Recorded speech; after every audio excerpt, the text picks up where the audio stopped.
What's up, guys? Welcome back to Aledius Sports Talk. So the Panthers are up 2-0 in the Stanley Cup Finals, and if these Oilers cannot get some pucks to the net for a goal, then are we looking for a sweep in Lord Stanley's Cup? Put it in!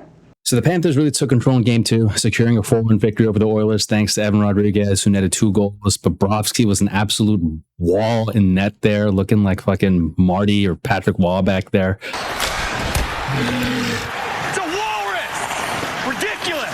Made 32 saves in Game 1 for a shutout, following it up with 31 saves in Game 2. And look, I think his goaltending has been a huge factor in keeping the Oilers offense off the scoreboard there. And on the Oilers side, they've struggled to find the back of the net. They've got 1 goal over the first 2 games here. Their power play, which, has been incredible all season. It's 0-7 in this series. Connor McDavid, Leon Draisaitl, these guys are like McDavid, best player in the league. Honestly, I personally believe that from just like a skill, like just an all-around player standpoint. He's got the size, so fast. I think they're one of the fastest, if not the fastest in the league, right? Even in not just like the all-star skills or whatever, but in like game situations, just he is, I think, the fastest guy in the league.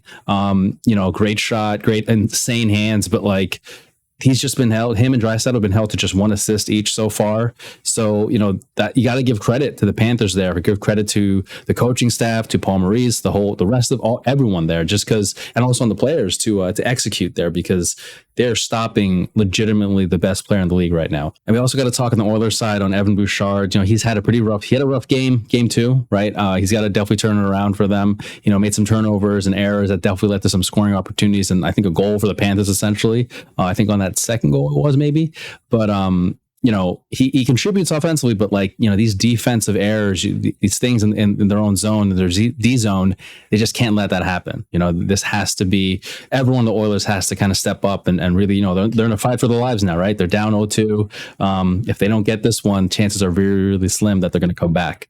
Now we're going to look at on the goaltending side. Personally, my favorite, I'm a goalie, I'm a tendy. So we start off the Oilers with Skinner. Look, I think honestly, Skinner going into this, I definitely felt that Bobrovsky was the better goalie here. And throughout the playoffs, I think Bobrovsky's been, in my opinion, always in the top 3 of the goalies that were at any point in this entire playoffs. And Skinner, I just didn't have a whole lot of belief in him coming into this, that he could really lead or steal a game for the Oilers. But he's had his moments of being really good. But then there are times where he's shaky. And I think there's moments where he's like swimming, or he's like, he can't really find his crease often. Doesn't always result in goals, but I just think that, especially I think the goals that happened in Game 1, I don't know how much that was his fault, to be honest. Like, again, I don't think Skinner's the best goalie in the playoff, or one of the best goalies in the playoffs, but I definitely can't pin the goals on him in Game 1 for the most part as his fault or whatever. So I don't think that he was to blame, but if you just watch how he plays sometimes, especially when there's traffic in front of him, he's not always tracking the puck as quickly. And that could just definitely lead to, like, especially down the line, I feel like that could lead to like tough goals and tough breaks against the Oilers. And I just feel like in order for the Oilers to really win this one, he's going to have to steal a game, a period, even just steal a period. And just give the McDavids, the Draisaitl's, the Hymans, those guys a chance to really kind of get going in terms of just producing goals or whatever. I feel like McDavid's playing pretty well. But yeah, he's going to just have to steal a game or something to really give the Oilers a chance here. Now, on the other side, look, Bobrovsky, unbelievable. Even like last year, I felt like, I don't remember if he got pulled, but I know last year he wasn't always like the bona fide number 1 guy. But man, like being a Devils fan, I wanted Bobrovsky on the Devils, and he is unbelievable. He shut out the Oilers in Game 1, 31 saves in Game 2. Like it's not just also the fact that he's making saves. Look, the first goal went through him. You would think maybe there's a little bit of a hole in his armor there, right? He's a little shaky or whatever, but he wasn't, right? He bounced back after that first goal. That was his first shot of the game, I think. Feel like the thing with Bobrovsky is, it's not just his ability or the fact that he makes a lot of saves and I know everyone's saying shoot high. A lot of the breakaways in Game 1 and Game 2, the breakaways and everything, they're shooting down low. I definitely think you have to shoot high on him. Down low, it's hard to beat him, except for, I guess, for that first goal in 5-hole. But I think with him too, it's the fact that he gets squared up so quickly. If you watch when like the Oilers do the cross ice passing and then try to get him off the angle, that's the way the game is now. You like to get goalies to go east to west. The moment like the Oilers get the guy from east to west, the puck from east to west, Bobrovsky is basically set, and he plays really low.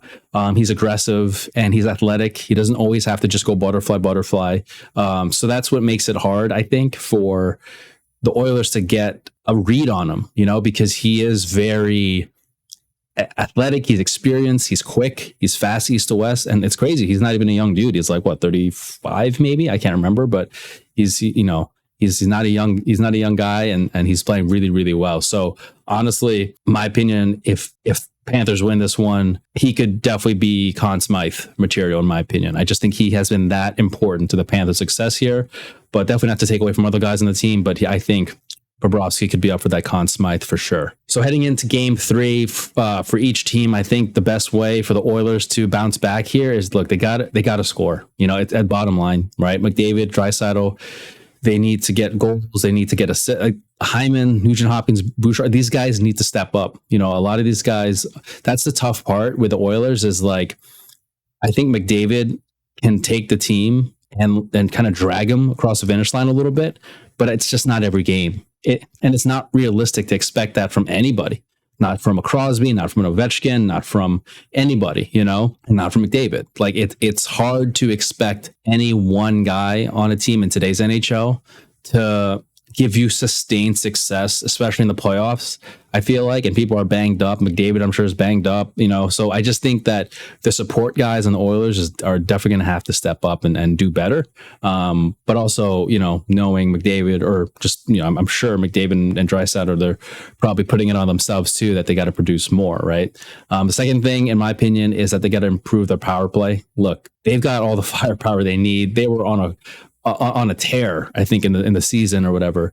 And coming into the playoffs, that was like the scariest thing that people would have to watch out for them was their power play.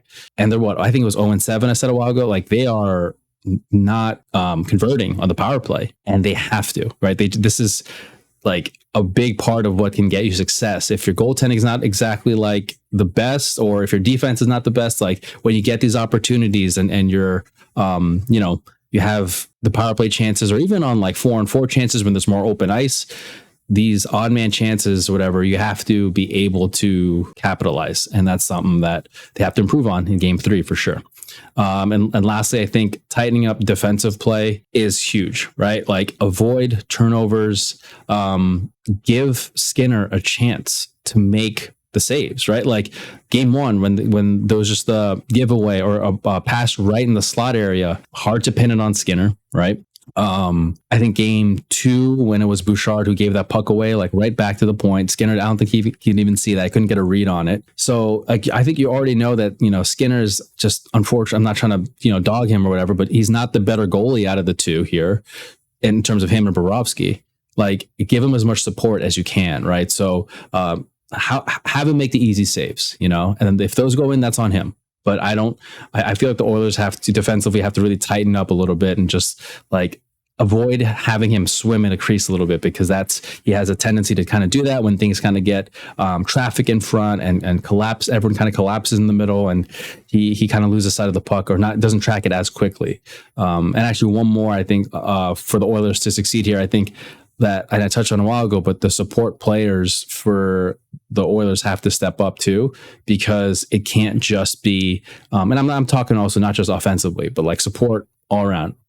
Defensemen, contributing offensively, shots from the point. Like, you can't just be always looking for Draisaitl or McDavid all the time, because Florida's scheming against them pretty well. So you got to be able to adjust and adapt and throw something a little different at them. Not in terms of like strategy or how you're attacking the game, but just like, hey, get more pucks like to the net, instead of, like, because I know McDavid in the first, I think especially game 2, like he would like to take it from the side, or I mean game 1 also, but he'd like to take it from like the side, maybe that bottom of the circle, cut right in and they can't around all of them. And that's him, right? That's McDavid.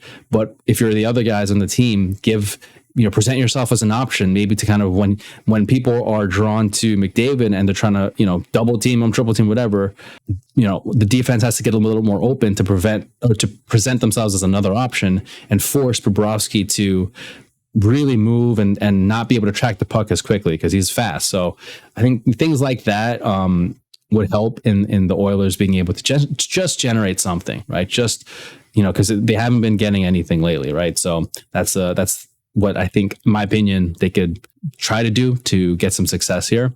Now, on the other side for the Panthers, up 2-0, right? Keep it going. I think they got to maintain that defensive discipline. They can't get caught up in after the whistle bullshit, right? Like the Oilers are going to do it because they're frustrated and they've got guys on their team that are a little bit of instigators, So like the Panthers have to avoid feeding into it, right? The Sam Bennett's or whoever, like avoid those. I mean, we saw the leg trip, right? I think it was Fogle who did that against the Panthers. Like avoid feeding into that bullshit because if you're going to give the Oilers more chances on the power play, sooner or later they're going to capitalize and then they're going to click, and you don't want that to happen, right? So I think just being able to limit those high danger chances, whether it's Oilers on the power play or giving room for McDavid and Draisaitl to get hot or whatever, just tighten up defensively or maintain that physical pressure and that defensive discipline that they've had so far. Secondly, for me, again, no surprise, I think Bobrovsky he just has to keep playing how he's playing. Like, it is unbelievable to watch. It's awesome to see. I'm also personally really happy for him. I'm a fan of the veteran goalies in the league because, especially guys like Bobrovsky, who at one point was kind of written off, or people kind of saw him as was he really worth his contract and shit like that? Like, he is.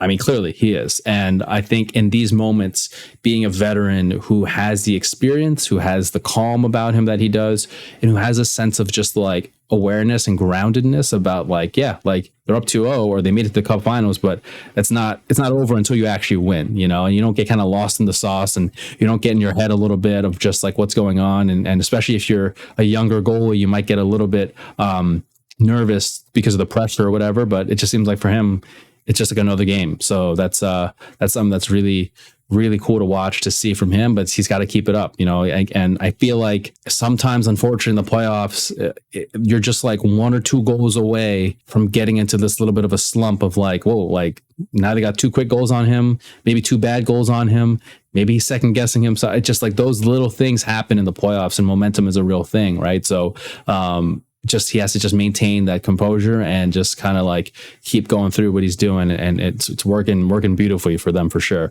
And I think also the Panthers, they've done a good job on capitalizing on just a counterattack, meaning the speed and the skill in transition, because I just feel like defensively, Edmonton isn't really as good playing well right now defensively. And the Panthers are able to go through games where they're not generating a lot, and then boom, they just get a goal, and now all of a sudden Oilers are on their heels, and Panthers play well defensively and they can't generate a whole lot. I know Panthers struggle with their special teams. You almost kind of would like to defer the special teams a little bit and the power plays and stuff like that, but they've been doing a great job in terms of just the transition game and getting themselves in positions to, on odd man rushes a little bit and things like that, but just using their speed to their advantage, right? I think that's or getting the transition game quick so that they play a high speed game not in terms of a McDavid one end from the ice to the other, but in terms of them as a team going from one end to the ice, with their passes and things like that. They've done a good job of the transition there. And lastly, I think for them, what they do a good job is just that their contributions, players and that aren't just Barkov and Tkachuk. This is what I think the Oilers are lacking, is they have depth. The Panthers have depth contribution. Rodrigues is contributing. Reinhardt's contributing. Verhaeghe's contributing. I mean, these are all they're not bottom guys by any means. They're top guys, but it's everyone's having a hand in their success, not just this series, but in the series beforehand.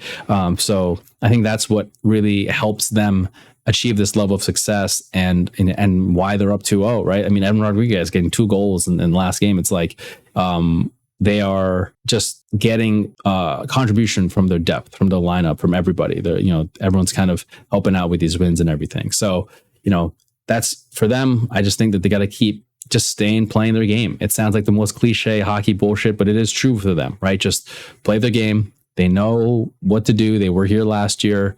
They were just basically a injury-filled team last year, but this time around, they're 100%. They're healthy for the most part, as much as you can be going into the Cup Finals. But like, yeah, I think that they, it's hard to imagine that they would like blow a 2-0 lead.